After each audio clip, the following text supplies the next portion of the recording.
আসসালামু আলাইকুম। আওয়ামী লীগ আগামী নির্বাচনে অংশ নিতে পারবে কিনা, অথবা আওয়ামী লীগের যে অসংখ্য ভোটার সমর্থক রয়েছেন তারা ভোট দিতে পারবেন কিনা, সেই বিষয়কে কেন্দ্র করে বিবিসি নানান প্রশ্নে রীতিমতো আমাদের প্রধান উপদেষ্টা ডক্টর মোহাম্মদ ইউনূসকে নাজেহাল করে ছেড়েছে। প্রধান উপদেষ্টা যখন লন্ডন সফরে ছিলেন তখন বিবিসি একটা ইন্টারভিউ করেছিল, যেটি কয়েক খণ্ডে প্রকাশ করা হচ্ছে। এর আগে ব্রিটেনের প্রধানমন্ত্রী কিয়ার স্টারমার কেন তার সঙ্গে সাক্ষাৎ করলেন না, সময় দিলেন না, সে বিষয়ে নানান ধরনের প্রশ্ন করা হয়েছিল। রীতিমতো নাস্তানুবোধ হয়ে উঠেছিলেন প্রধান উপদেষ্টা। আওয়ামী লীগ প্রশ্নে বিবিসির সাংবাদিক রাজিনী বৈদ্যনাথন তাকে প্রশ্ন করছেন প্রধান উপদেষ্টাকে, যে আপনি বলছেন নির্বাচন যেন অন্তর্ভুক্তিমূলক বা অংশগ্রহণমূলক হয়, কিন্তু একটা সমালোচনা হচ্ছে যে আপনি আওয়ামী লীগকে, অর্থাৎ সাবেক প্রধানমন্ত্রী শেখ হাসিনার দল, সেটিকে নির্বাচনে অংশ নিতে দিতে চাচ্ছেন না কেন? প্রধান উপদেষ্টা যেটি বললেন খুব মজার বিষয়, তার এই ধরনের উত্তরে যদিও আমরা অভ্যস্ত হয়ে গেছি। তিনি সামনে নিয়ে আসলেন জাতিসংঘের আবাসিক প্রতিনিধিকে, তাকে রেফারেন্স দিয়ে বলছেন যে আওয়ামী লীগ না থাকলেও নির্বাচন অন্তর্ভুক্তিমূলক হবে কি না। সম্প্রতি ঢাকায় জাতিসংঘের আবাসিক প্রতিনিধি খুব ভালোভাবে একটা ব্যাখ্যা দিয়েছেন। তিনি বলেছেন অন্তর্ভুক্তিমূলক মানে কোনো নির্দিষ্ট দল নয়, সব মানুষের অংশগ্রহণ। যতক্ষণ পর্যন্ত মানুষ ভোট দিতে পারছে ততক্ষণ এটা অন্তর্ভুক্তিমূলক। কি অদ্ভুত কথা!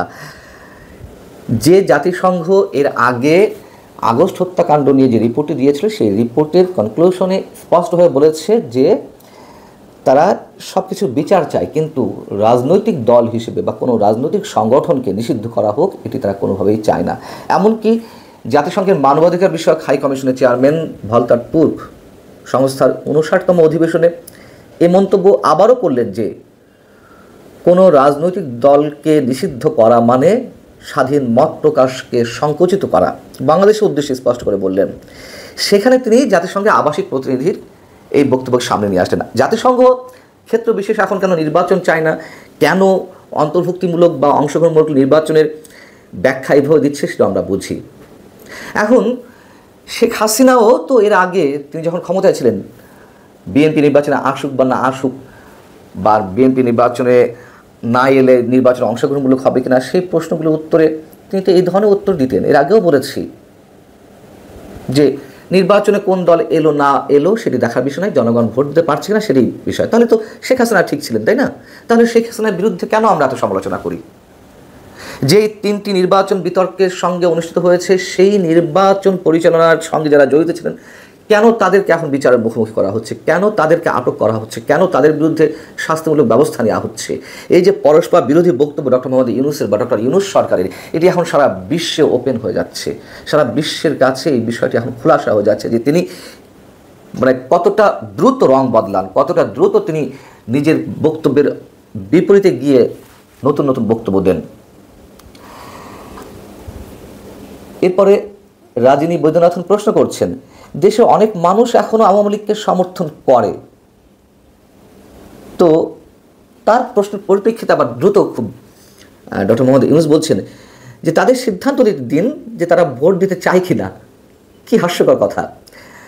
বিবিসির পক্ষ থেকে বলা হচ্ছে তারা আওয়ামী লীগের প্রার্থীকে ভোট দিতে পারবে না, না পারলে তারা কাকে ভোট দিবে? প্রধান উপদেষ্টা বলছেন যতক্ষণ পর্যন্ত তাদের ভোট দেওয়ার স্বাধীনতা থাকবে তারা দিতে পারবে। বিবিসি আবারও প্রশ্ন করছে, আওয়ামী লীগের প্রার্থীকে নয়, যদি না আওয়ামী লীগকে অংশগ্রহণ করতে দেওয়া না হয় তাহলে ভোট তারা কীভাবে দিবে, কাকে দিবে? তখন তিনি বলছেন যে আমরা তো আওয়ামী লীগকে এখন নিষিদ্ধ করিনি।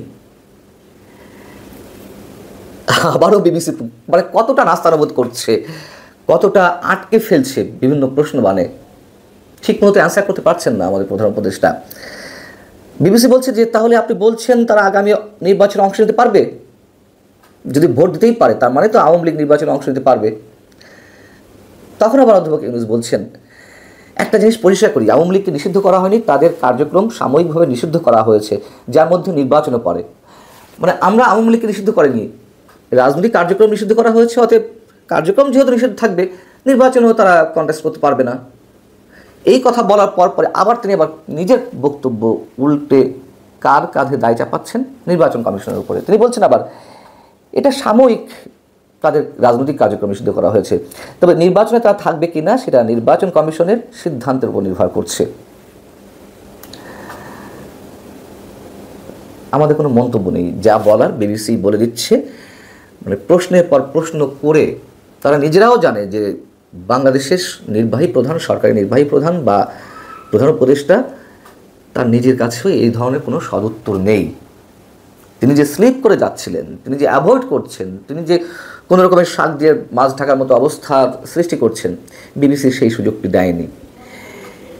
এর আগে যেই অংশটুকু বেরিয়েছিল বিবিসি ইন্টারভিউয়ের, সেখানে ব্রিটেনের প্রধানমন্ত্রী কিয়ার স্টারমার কেন তার সাথে সাক্ষাৎ করলেন না,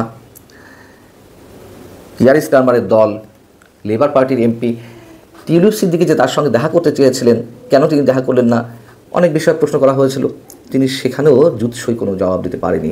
কিয়ার স্টারমার কেন দেখা করেননি এর উত্তরে তিনি বলেছিলেন যে তিনি সম্ভবত ব্যস্ত আছেন। তো তিনি সম্ভবত ব্যস্ত আছেন, আবার প্রশ্ন করা হয়েছিল যে আপনারা দুজন তো সমমর্যাদার, আপনিও প্রধানমন্ত্রী পদমর্যাদা, তিনিও এই দেশের প্রধানমন্ত্রী, যখন একটা দেশের প্রধানমন্ত্রী দেখা করতে চাইছেন তিনি দেখা করছেন না, এর কি কোনো সঠিক জবাব দিয়েছেন, ব্যাখ্যা দিয়েছেন? তিনি অ্যাভয়েড করে যাওয়ার চেষ্টা করছিলেন। একটু আগে বলেন ব্যস্ত, এরপরে বললেন যে মনে হয় দেয়নি। তিনি যে লন্ডন সফরে গিয়ে বিভিন্ন ক্ষেত্রে কতটা নাস্তানুবদ্ধ হয়েছেন সে বিষয়ে আমরা সবাই জানি।